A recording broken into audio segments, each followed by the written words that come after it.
আসসালামু আলাইকুম প্রিয় দেশবাসী প্রবাসী ভাই বোনেরা, আমার এই ভিডিওটা আপনাদের জন্য অনেক গুরুত্বপূর্ণ কথাগুলো ক্লিয়ারভাবে আপনারা শুনবেন প্লিজ।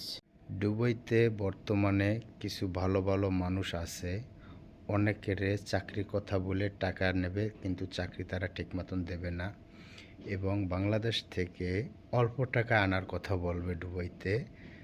হ্যাঁ, অল্প টাকা আনার কথা বলে আপনার কাছ থেকে 50,000 করে টাকা নেবে। আমি কালকের একটা ভিডিও দেখছি যে দুবাই আসতে পারবেন বাংলাদেশ থেকে 2,80,000, 1,80,000, 3,80,000, 50,000 টাকা পাসপোর্টের সাথে দেবেন। কিন্তু এইসব কথা কান দেবেন না, এদের কখনো টাকা দেবেন না, বলবেন আগে ভিসা হবে তারপরে টাকা।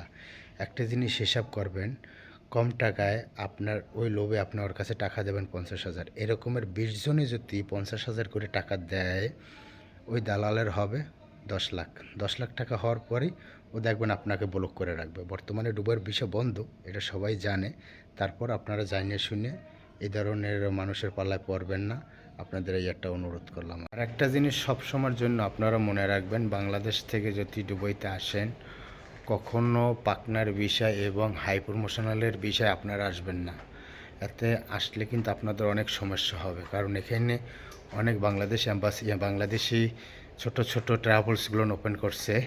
হ্যাঁ, ওরা শুধু মানুষের অনেক কথা বলে যে বাংলাদেশ থেকে লোক এনে দেবো, হাই প্রমোশনালের বিষয়, পার্টনার বিষয় আমাদের কাছ থেকে লাগান। কখনো এসব জায়গায় যাবেন না, এগুলো নিয়ে গেলেই আপনি বিপদে পড়বেন। এইটা সবসময়ের জন্য যত প্রবাসী ভাইরা আছেন মনে রাখবেন, এবং আপনারা বিষয় রেনুন করলেও এসব জায়গায় পার্টনার বিষয় এবং হাই প্রমোশনালের ওখানে বিষয় রেনুন করবেন না, দরকারে কষ্ট করে অন্য জায়গায় লাগাবেন। আর আমি কোনো বিষয়ের ব্যবসা করি না, অনুরোধ করে কোনো ভাই ও বোনের আমাকে বিষয়ের জন্য কোনো মেসেজ দেবেন না। আমি কোনো বিষয়ের কাজ করি না। যদি কারো কাজ না থাকে ওই হিসাবে আমি যে কোনো একটু ছোট্টভাবে একটু কাজের সন্ধান দিতে পারি, তার বিনিময়ে আমাকে কিছুই দিতে হবে না। জাস্ট একটু মন থেকে দোয়া করবেন। আমি বিষয়ের ব্যবসাও করি না, দেশ থেকে লোক আনি না, এইসব কাজ আমি করি না।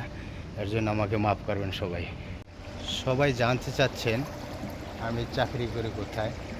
আমি ছোট্ট একটা জব করি হোটেলে, নিজের নাম নিজে বলতে চাই না। তবে আল্লাহর রহমতে আছি খুব ভালো, ইনশাল্লাহ খুব শান্তিতে আছি বাবা মার দোয়ায় এবং আপনাদের দোয়ায়। আর সবাই একটু সাপোর্ট করবেন আমাকে, ইনশাল্লাহ।